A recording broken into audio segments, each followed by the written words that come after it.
The question of whether Israel is committing genocide is provocative and complex. It stirs deep emotions and heated debates. Understanding this issue requires a thorough examination of various factors.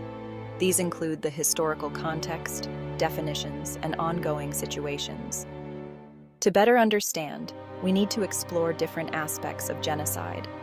This means looking at its causes and examining historical examples.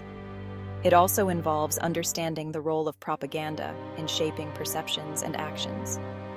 Only then can we form a well-rounded opinion.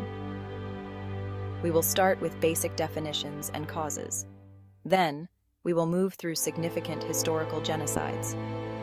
Finally, we will discuss modern propaganda and its implications. The goal is to provide a comprehensive view, encouraging readers to think critically. This essay aims to be neutral and informative. It does not seek to draw definitive conclusions, but rather to present facts and history. From this, readers can form their own educated opinions. Genocide denotes the deliberate killing of a large number of people from a particular nation or ethnic group. The aim is often to destroy that group entirely. Raphael Lemkin coined the term in 1944. The United Nations Convention provides a detailed definition. Genocide includes acts like killing members of the group, causing serious bodily or mental harm, and inflicting conditions to bring about physical destruction. Causes include political, social, and economic factors. Propaganda and dehumanization play crucial roles. Understanding these helps in recognizing and preventing genocides. Propaganda is a powerful tool used to influence public opinion and behavior. In genocide, it dehumanizes the targeted group. This justifies the perpetrator's actions. It manifests in media, speeches, and education. A primary tactic is painting the group as a threat. This involves spreading false information, creating fear rallies support for extreme measures. Emotive language evokes anger and hatred. Historical examples show its effectiveness. Nazi propaganda portrayed Jews as subhuman. In Rwanda, radio broadcasts incited violence. These messages were relentless and pervasive. Recognizing propaganda is crucial. It helps understand the underlying motives. Awareness can prevent misinformation and violence. The Armenian Genocide occurred during World War I, between 1915 and 1923. The Ottoman Empire, led by the Young Turks, systematically exterminated 1.5 million Armenians. This genocide is considered one of the first modern genocides. The genocide began with the arrest and execution of Armenian intellectuals and community leaders.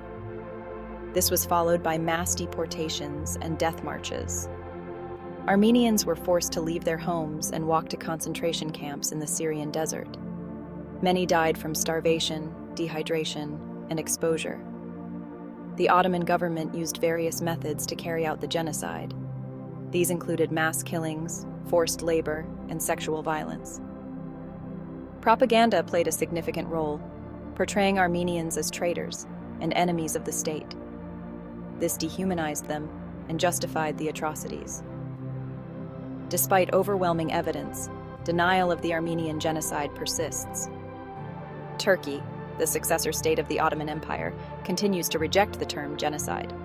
This denial impedes reconciliation and justice for the victims. Section 5. The Holocaust.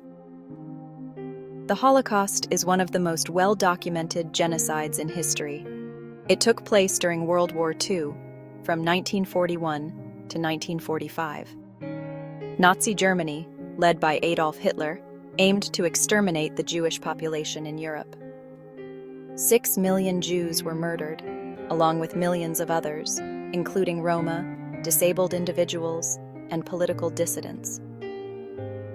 The genocide escalated with the implementation of the final solution. Methods included gas chambers, shootings, and forced labor. The Holocaust serves as a stark reminder of the dangers of unchecked hatred and bigotry.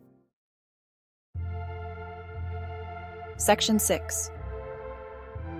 Rwandan Genocide.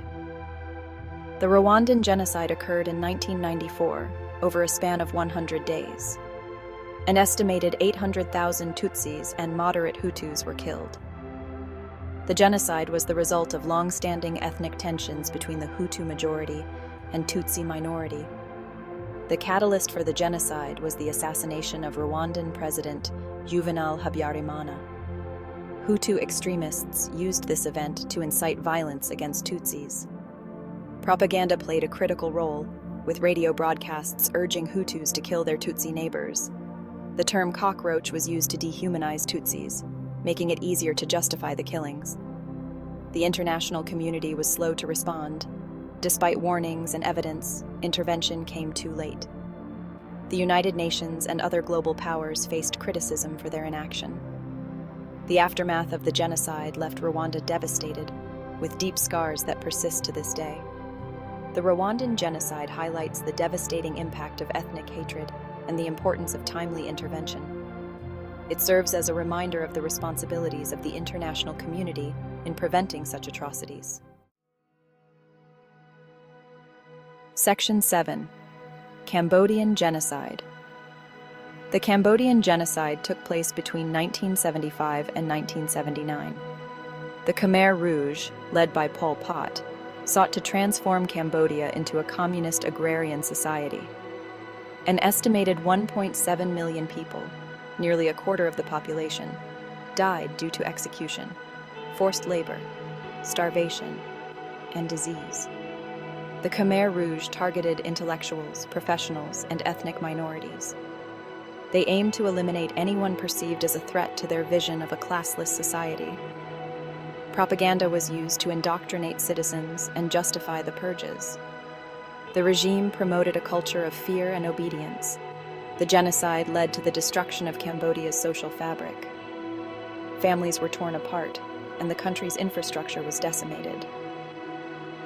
The fall of the Khmer Rouge in 1979 marked the end of the genocide, but the trauma and devastation remained. The Cambodian Genocide is a sobering example of the dangers of extremist ideologies and totalitarian regimes. It underscores the need for vigilance and the protection of human rights. Section 8. Other Genocides. A brief overview.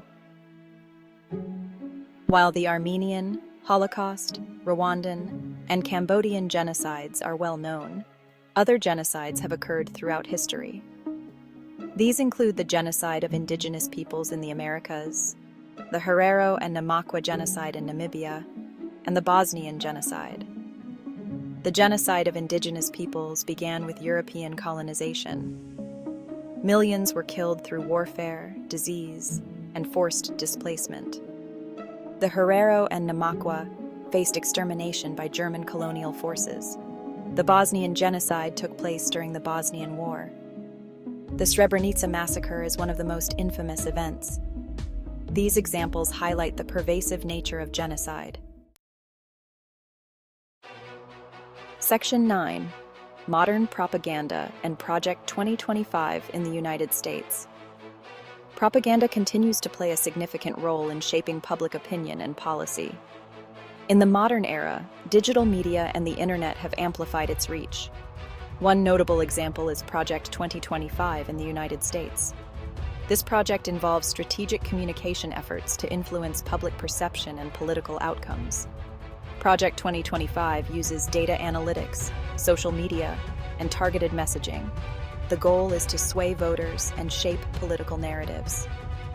While not directly linked to genocide, it demonstrates the power of propaganda in modern society.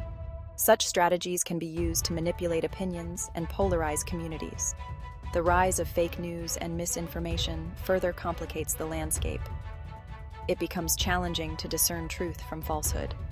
This creates a fertile ground for manipulation and division. Understanding these tactics is crucial for maintaining a healthy, informed democracy. Recognizing modern propaganda techniques helps in building resilience against manipulation. It encourages critical thinking and media literacy, essential skills in the digital age. Section 10. Reflections and encouragement for further research. Reflecting on the question of whether Israel is committing genocide requires careful consideration. It involves understanding the historical context, definitions, and ongoing issues. This essay has provided a comprehensive overview of genocide, historical examples, and modern propaganda. The complexities of the Israeli-Palestinian conflict cannot be understated. It involves deep-rooted historical, political, and social factors. While it is crucial to examine allegations critically, it is equally important to approach the topic with an open mind and a commitment to truth. Further research and critical thinking are essential. Engage with diverse sources and perspectives. Understand the historical and contemporary factors at play. Only through informed and balanced analysis can we hope to address such profound questions. This essay encourages readers to continue learning and questioning. The pursuit of knowledge and understanding is the best defense against ignorance and injustice.